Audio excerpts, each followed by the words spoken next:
अगर मैं आपसे कहूं क्या भारत अब खरीदेगा ईरान से तेल? अरे हाँ भाई साहब, जहां भारत की जहाज हॉर्मुज से पास नहीं हो पा रही, तो क्या भारत अब ईरान से तेल खरीदने जा रहा है? और अगर भारत ईरान से तेल खरीदने लगा तो भारत के अंदर जो तेल के दाम अभी शतक मार रहे हैं, वो क्या अर्धशतक पर आ सकते हैं? क्या 100 से 50 पर आ सकते हैं कि 75 पर आ सकते हैं? हाँ, क्योंकि अगर आप ये देखने की कोशिश करोगे तो हाल फिलहाल अभी इस मुठभेड़ के चक्कर में भारत शांत होकर वो काम कर दिया जो युद्ध कर कर भी वो काम नहीं कर सकता था। लेकिन सवाल उठता है कि यार क्या काम कर दिया, और भारत का इसमें चांदी चांदी कैसे हो चुका है, और अमेरिका बर्बाद कैसे हो चुका है। यार देखो, अभी अमेरिका इस युद्ध के अंदर कूद करके अपनी टांग पर कुल्हाड़ी नहीं बल्कि अपने टांग को काट चुका है। हाल फिलहाल कहा जा रहा है कि अमेरिकी सेना जो अभी जमीन से युद्ध लड़ने वाली है ईरान से, उसके लिए अमेरिकी सेना में अभी विवाद हो चुका है। वहां के जनरल चीफ सबको सस्पेंड किया जा रहा है आर्मी के। उसी के साथ साथ इजराइल का क्या हाल है वो तो आप पूछिए ही मत। उसी के ही साथ साथ अभी हाल फिलहाल दुनिया का स्टॉक मार्केट गिर रहा है। उसी के साथ साथ अमेरिका के कई सारे ऐसे फाइटर जेट्स हैं, लगभग 20 से ज्यादा फाइटर जेट्स कहे जा रहे हैं कि मारकर गिरा दिए जा चुके हैं। और अभी पिछले वीडियो में तो मैंने आपको ये भी बताया कि हाल फिलहाल F-15 जहाज, F-15 जहाज को मारकर ईरान ने गिरा दिया और उसके पायलट को भी पकड़ लिया है। अब उसके पायलट को कितना टॉर्चर किया जाएगा, क्या वीडियो बनाकर अमेरिका को दिखाया जाएगा, वो बात की बात है। लेकिन अगर आप ये देखने की कोशिश करोगे अभी दुनिया में क्या चल रहा है, क्योंकि यही सारी चीजें समझकर तब आप बताओगे कि हाँ, मतलब अब भारत ईरान से तेल इस तरीके से लेगा, और अगर ईरान से तेल लेता है तो भारत को कितना सस्ता तेल मिलेगा, और क्या पहले समय में भारत कभी खरीदा करता था कि नहीं। यार देखो, अगर ऐसे इंफॉर्मेशन आपको चाहिए रहती है ना और भी, तो मैंने आपके लिए एक व्हाट्सएप चैनल भी बना दिया है, डिस्क्रिप्शन में उसका लिंक है, वहां पर भी जाकर यार आप फॉलो कर सकते हो। वहां पर भी आप और हम मिलते रहेंगे और सारी इंफॉर्मेशन शेयर करते रहेंगे। तो फॉलो करोगे कि नहीं, आपके हाथ में है। लेकिन हाँ, अगर आप देखने की कोशिश करोगे तो ट्रंप की सबसे बड़ी गलती यही थी कि उसने मादुरो को गिरफ्तार कर लिया, जिसकी वजह से उसका घमंड बढ़ गया। अरे एक समय पर आप देख नहीं रहे थे कि यही भाई साहब यूएस बार बार कहा करता था कि अब हम कनाडा पर अटैक कर देंगे, क्यूबा पर अटैक कर देंगे, या ग्रीनलैंड को कब्जा लेंगे, यूरोप से नाटो को तोड़ देंगे। ऐसे बहुत सारे इसके बयान आने लगे थे। क्यों? क्योंकि घमंड में हो चुका था कि भैया राष्ट्रपति को उठवा लिए तो हम तो राजा हैं दुनिया के। तो वहीं पर जब ईरान से युद्ध लड़ना पड़ा तो कहा जा रहा है इनका अब्राहम लिंकन तोड़ फोड़ दिया जा चुका है, सबसे बड़ा एयरक्राफ्ट कैरियर। उसी के साथ साथ जो ट्रंप था उसका जो दोस्त रहा करते थे, ब्रिटेन, इटली, फ्रांस और भी अन्य देश, वो सब इससे अब हाथ मिलाना छोड़िए, उसके पास खड़े नहीं हो रहे अमेरिका के पास कि चलें इसकी मदद कर दें। और ये सब के सब नाटो के पार्ट हैं। और मैं आपको बता दूं, नाटो में सबसे बड़ा योगदान अमेरिका देता है, लेकिन तब भी इसका साथ कोई देने नहीं आ रहा है, क्योंकि सबको पता है कि यहां पर अमेरिका गलत है। और क्यों अपना लोग टांग काटने के लिए यहां पर आएंगे, क्योंकि अगर कोई आएगा तो ईरान बेझिझक उनके ऊपर हमला करना चालू कर देगा। और इतना सबको पता है कि ईरान जिस हिसाब से हमला करेगा ना भाई साहब, आप ईरान को मारकर करोगे ही क्या। ईरान तो पहले से ही खत्म हो चुका है। ईरान तो केवल अपने वर्चस्व की लड़ाई लड़ रहा है, हारी हुई बाजी लड़ रहा है, और हारी हुई बाजी में कितना ज्यादा डैमेज पहुंचा देगा उसी में उसकी जीत है। ये युद्ध पक्का अमेरिका जीत जाएगा, ईरान पक्का ये युद्ध हार जाएगा। लेकिन कितने समय में हारेगा ये डिसाइड करेगा कि भाई साहब अमेरिका युद्ध जीता है कि हारा है। क्योंकि अमेरिका इस युद्ध को जीत भी जाता है ना, तब भी आप जान जाइए हार जाएगा। अगर ये युद्ध 1 से 2 महीने और खिंचा जाता है, बस 1 से 2 महीने के अंदर आप देखोगे इतने बड़े बड़े चीज होंगे कि डॉलर धड़ल्ले से नीचे आ रहा है, अमेरिका पूरी तरीके से बर्बाद हो रहा है, अमेरिका की इकोनॉमी गिरने लगी है, खाड़ी देश से कोई तेल नहीं खरीद रहा है, खाड़ी देश के अंदर लोग कमाने नहीं जा रहे, खाड़ी देश की करेंसी खराब हो चुकी है, खाड़ी देश के अंदर पीने को पानी नहीं है, खाड़ी देश के अंदर बेचने को कोई भी रिफाइनरी नहीं बची है कि वहां से हम तेल रिफाइन करके बेच सकें। इतनी बुरी परिस्थिति इनकी आ जाएगी। और इजराइल के अंदर तो आपको कोई जैसे घर ही नहीं दिखेगा। केवल 2-3 महीने आप रुक जाइए, अगर ये युद्ध 2-3 महीने चल जाता है, क्योंकि कहा जा रहा है कि अब तो ईरान के पास 2.5 लाख से ज्यादा मिसाइलें हैं। ईरान के नए सुप्रीम लीडर मुस्तफा खamenei को कोई देख नहीं पा रहा है। उसी के साथ साथ ईरान इतना बुरी हाल कर दिया है कि यहाँ पर जो बसा कतर है उसने माफी मांग ली है। और अमेरिका से कह दिया है कि तुम यहां से निकल जाओ, पहली फुर्सत में निकल जाओ, अपना सारा बोरिया बिस्तरा बांध कर। यहां पर जो तुमने अपना एयरक्राफ्ट और बाकी सैन्य अड्डा बना था, हटाओ ये सब। कतर ने भाई साहब माफी मांग ली है ईरान से कि हम अमेरिका को नहीं आने देंगे, तो हमारे ऊपर अटैक मत करो। और ये आपका हॉर्मुज है, इस हॉर्मुज को बंद कर दिया जा चुका है। अब ईरान अगर इस युद्ध को लंबा खींच दिया तो मैं आपको बता दूं, कुछ समय में आप देखिएगा कि ईरान की जीडीपी इतनी तेजी से ग्रो होगी कि आप सोच नहीं सकते, अगर जो वो हॉर्मुज पर करने जा रहा अगर सफलतापूर्वक कर लिया। क्योंकि वो कह रहा है कि मैं जितने भी आए जाएंगे, यहां से जितने भी जहाज आए जाएंगे, उनसे मैं लगभग 18 से 20 करोड़ रुपए टोल टैक्स लूंगा। अब अगर ऐसा हो जाता है ना, तो साल भर का 100 बिलियन से ज्यादा तो केवल ये टोल टैक्स, टोल प्लाजा से कमा लेगा ईरान। अरे इतना तो पहले ये खुद का तेल बेचकर नहीं कमा पाता था। मतलब हर साल एक अंबानी के नेटवर्थ जितना ये खाली टोल प्लाजा से कमा लेगा। ये है इसकी मेन मतलब रीढ़ की हड्डी। और अगर 10 साल भी ऐसा कर दिया तो सोच कर देख लीजिए, 1000 बिलियन कमा लेगा। समझ आ रहा है ना, मतलब 1 ट्रिलियन के बराबर तो केवल वो टोल प्लाजा से कमा लेगा। तो अगर इस रणनीति में आपका ईरान सफल हो जाता है तो स्टेट ऑफ हॉर्मुज इसके लिए एक वरदान साबित होगा, अगर वहां से कमा लेता है। इसीलिए कहा जा रहा है कि अगर युद्ध लंबा खींचा तो अमेरिका जीत कर भी हार चुका रहेगा। फिर उसके बाद अगर आप देखने की कोशिश करोगे तो यहां पर अब भारत की बात करें तो कहा जा रहा है कि भारत 7 साल बाद वापस से ईरान से तेल खरीदने जा रहा है। क्या भारत कभी तेल खरीदा करता था? देखो, इस युद्ध की वजह से नहीं खरीद पा रहा, और इस युद्ध के पहले भी नहीं खरीद पा रहा था। भारत 2019 के पहले खरीदता था, 2020 उसके बाद से बंद हो गया।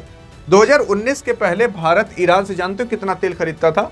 अगर भारत के पास 100 लीटर तेल है तो उसमें से 9 से 10 लीटर केवल ईरान से खरीदता था।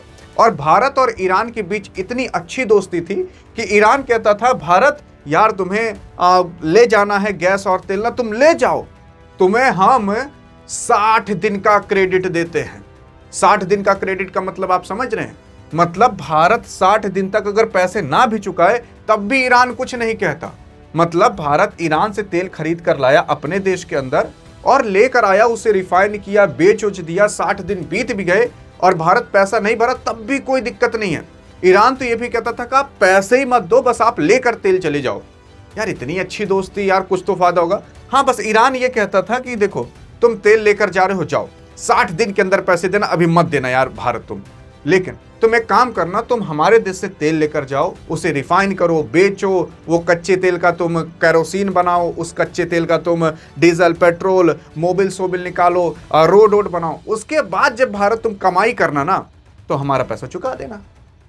अरे यार इतना अच्छा दोस्त कहीं मिलेगा? ये केवल यही नहीं, जब भारत ईरान से तेल लेता था तो जो नाव की इंश्योरेंस रहती थी ना, वो सब भी कुछ नहीं था, बहुत कम था। जो टैक्स वैक्स बाकी अन्य चीजें वो सब भी बहुत कम था। और तब भारत के अंदर आप देखा करते थे कि कितने का, शायद 75-85 का तेल चला करता था ना, अभी 100 के पास चला जा चुका है। क्योंकि तब भारत हचक कर ईरान से तेल खरीदता था, तेल की कमी पड़ती नहीं थी। 2019 के बाद से प्रतिबंध मारा गया ईरान के ऊपर, ईरान से भारत तेल नहीं खरीद पा रहा है। और तब देखो कितना ज्यादा तेल में वृद्धि आते हुए आपको दिखाई दी है। और दूसरी चीज, यहां पर ईरान यार ये भी कहता था कि भारत अगर तुम्हें पैसा देने का मन नहीं है तो मत दो यार, एक काम करना, जितना पैसे का मतलब जितना तुम तेल लेकर जाओगे और जितना पैसा बना रहेगा, हम तुम्हारे देश से कुछ खरीद लेंगे, पट जाएगा।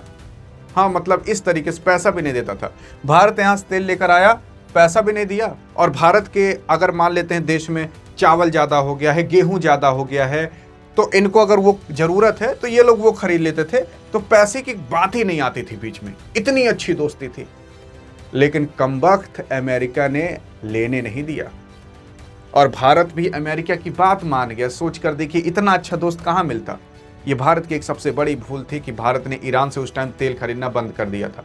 आज अगर भारत खरीदता रहता ना, तो मैं आपको ये बता देने की कोशिश कर देता हूँ कि 100 तक तेल जाता ही नहीं जाता 100 तक तेल। और बहुत पैसे, मतलब हर 1 लीटर के पीछे अगर आपके 20-25 रुपए बचते तो सोच कर देखिए 2019 से लेकर 2026 तक आपके कितने रुपए बचे होते? कई लाखों रुपए बचे होते, कई लाखों रुपए। तो वही सारी चीज़ें कही जाती है कि अगर 10-20 रुपये भी तेल महंगा हो जाता है ना, तो लॉन्ग टर्म में आपके लाखों रुपए खर्च हो जाते हैं। और उसी के साथ साथ अब क्या भारत वापस से खरीदना चालू करेगा? तो इस मैप के माध्यम से समझते हैं। आप खुद अभी कह दोगे कि अच्छा मतलब ऐसी बात है, तब तो खरीद सकता है। देखो यार, यहाँ पर सिंपल सी बात है, ईरान है। ये मैप थोड़ा घटबड़ भले है, लेकिन समझने के लिए काफ़ी है और दूसरे AI से बनाया गया है। अब देखोगे तो यहाँ पर पूरा पूरा मिडिल ईस्ट है। अब मिडिल ईस्ट में क्या है कि ईरान ने, यार मैंने आपको यहाँ पिछले तभी बता दिया था कि ईरान ने बहुत बड़ा अटैक मिडिल ईस्ट पर किया है। हर जगह ईरान ने सऊदी अरब को बर्बाद कर दिया है, UAE को बर्बाद कर दिया है, कतर को बर्बाद कर दिया, कुवैत को बर्बाद कर दिया, जॉर्डन को, इजराइल को, तो पूरी तरीके से इराक को भी। यहीं से ही सबसे ज़्यादा तेल पाया जाता है, क्योंकि करोड़ों साल पहले यहाँ पर समुद्र हुआ करता था, तो वहाँ की सारी चीज़ें इसके ज़मीन के अंदर दब गई। भूकंप आया तो यहाँ पर ये खाड़ी देश बन गए। धरती से जो ज़मीन उठकर ऊपर आई तो यहाँ खाड़ी देश बस गए, और इनके नीचे बहुत ज़्यादा तेल अभी भी है, तो वही तेल निकाल कर बेचते हैं। तो तेल कैसे बनता है वो तो आप जानते होंगे कि करोड़ों साल पहले जो सारी चीज़ें दबी उबी हैं, वही प्रेशर और हीट के कारण बन गई। तो ये लोग खूब तेल बेचे, लेकिन अब तेल नहीं बेच पाएंगे। क्यों जानते हो? क्योंकि यहाँ पर आप ये देखने की कोशिश करोगे तो ईरान ने इनके सारे रिफाइनरी को डिस्ट्रॉय ही कर दिया है। और अब ईरान कह रहा है कि रिफाइनरी छोड़ो, ये जो पानी साफ करके तुम समुद्र का पीते हो ना, अब पानी नहीं पाया जाता, बहुत कम पाया जाता है, तेल ही पाया जाता है इनके ज़मीन के अंदर। हम क्या करेंगे, तुम्हारे पानी वाली चीज़ को भी डिस्ट्रॉय कर देंगे, मशीन को भी। तो मतलब ये लोग पानी भी नहीं पी पाएंगे। तो पहले अपने पानी की व्यवस्था करेंगे, फिर जाकर कहीं तेल की व्यवस्था करेंगे। अरे तेल थोड़ी ना पिएंगे। इसीलिए कहा जा रहा है कि अब ये लोग साल 2 साल 3-4 साल तक तेल ओल बेच नहीं पाएंगे ढंग से। और अगर ये लोग तेल बेच नहीं पाएंगे तो डॉलर में ट्रांजैक्शन नहीं होगा, और डॉलर में अगर ट्रांजैक्शन नहीं होगा तो अमेरिका का डॉलर टूट जाएगा। और अगर ये युद्ध बढ़ा तो ये लोग कह देंगे कि अमेरिका तुम एक काम करो, अपना बोरिया बिस्तरा बांधो, यहाँ से निकल लो, जैसे कतर कह चुका है। सऊदी अरब अगर कह दिया ना, तो 1974 के अंदर एक ठो डील साइन हुई थी सऊदी अरब और अमेरिका के बीच कि तुम डॉलर में तेल बेचना, हम तुम्हें सिक्योरिटी देंगे। इसीलिए यहाँ पर अमेरिका के काफ़ी सारे सैन्य अड्डे थे। अब अगर वो डील टूट जाती है, क्योंकि ये लोग अगर कह दिए कि आप अपना बोरिया बिस्तरा हटाओ, सैन्य अड्डा हटाओ अपना यहाँ से, तो क्या होगा कि ये लोग सुरक्षा नहीं दे पाएंगे अमेरिका खाड़ी देशों को, तो ये लोग डॉलर में नहीं बेचेंगे। और अगर डॉलर में नहीं बेचेंगे तो डॉलर पूरी तरीके से टूट जाएगा। तो जितने भी देश हैं, उन देशों को डॉलर अपने देश के अंदर रिजर्व करके रखना ही नहीं पड़ेगा। क्योंकि अगर आपको तेल खरीदना है तो पहले आप रुपया बेच करके डॉलर खरीदते थे, तब जाकर कहीं तेल खरीद कर लाते थे। अगर वहां पर डॉलर में तेल नहीं बल्कि लोकल करेंसी में ही मिलने लगे तो आपको डॉलर नहीं खरीदना पड़ेगा, तो डॉलर की वैल्यू बढ़ेगी नहीं, धड़ाम से गिर जाएगी। वही मैं कह रहा हूँ, 2 से 3 महीने बाद आपको बहुत सारी चीजें होते हुए दिखाई देंगी।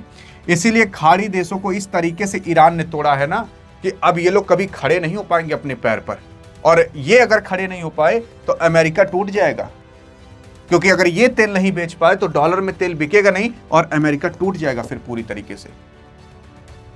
हाँ जी हाँ। और अगर अमेरिका सोचे कि चलो हम इनको मजबूत करें, तो ये अपना पैसा खूब खर्च करेगा, और अपना पैसा खर्च करेगा तो इसके ऊपर अभी 40 ट्रिलियन डॉलर का कर्ज कहां से चुकाएगा। इसी वजह से जब ये युद्ध खत्म होगा तो ईरान खाली हो जाएगा और भारत आराम से ईरान से तेल खरीद लेगा, आराम से तेल खरीद लेगा। और अगर भारत ईरान से तेल खरीद लिया तो वापस से आपको तेल उसी दाम में आता हुआ दिखाई देगा, वही 75, 80, 82 रुपए में। और हाँ, भारत अब अफ्रीका के अंगोला देश से, भारत अब अफ्रीका के नाइजीरिया देश से, भारत ऐसे कई सारे यहाँ पर देश हैं जिनसे डील कर ले रहा है कि भैया हमें आपके यहाँ से ना गैस ओस भी और तेल ओल खरीद कर सब लेकर जाएंगे, दोगे? तो ये लोग कहें भारत यार तुम्हारे लिए नहीं देंगे यार। अफ्रीका और भारत के बीच काफ़ी अच्छी दोस्ती है, तो भारत अब यहाँ से भी खरीदेगा, भारत रूस से भी खरीदेगा, और भारत अब जब युद्ध खत्म होगा ईरान से भी खरीदेगा। और भारत थोड़ा बहुत वेनेजुएला से खरीदता ही है, भारत थोड़ा बहुत अमेरिका से खरीदता ही है।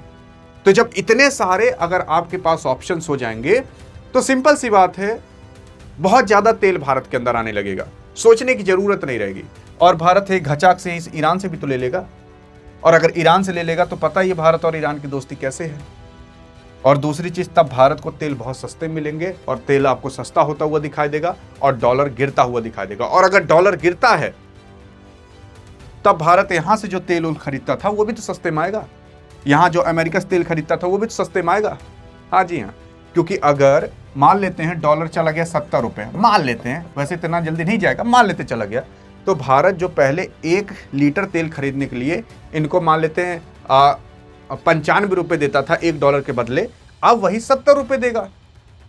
तो भारत का कम पैसा लगा ना डॉलर के मुकाबले, इसी वजह से तब तेल आपको सस्ता होता हुआ दिखाई देगा। बाकी आई थिंक अब आप समझ चुके होंगे पूरा का पूरा मुद्दा, और भारत कब तक खरीद सकता है, इस युद्ध के बाद, और युद्ध के भी काफी समय बाद खरीदेगा, क्योंकि तब ईरान को वापस से अपनी रिफाइनरी सेट करनी पड़ेगी, अपना खर्ग आइलैंड चाबहार पोर्ट को वापस से इस्टेब्लिश करना पड़ेगा, तब जाकर कहीं हो पाएगा। तो 1-2 साल भी लग सकते हैं, और क्या पता जल्दी भी हो जाए, लेकिन डिपेंड करता है कि युद्ध कितनी जल्दी खत्म हो जाए। बाकी आप इस मुद्दे पर क्या सोचते हो, और अगर ऐसे इन्फॉर्मेशन चाहे तो डिस्क्रिप्शन में व्हाट्सएप चैनल का भी लिंक है, वहां पर भी मिलते हैं यार। नहीं तो इस वीडियो में तो मिलेंगे, तब तक के लिए जय हिंद जय भारत।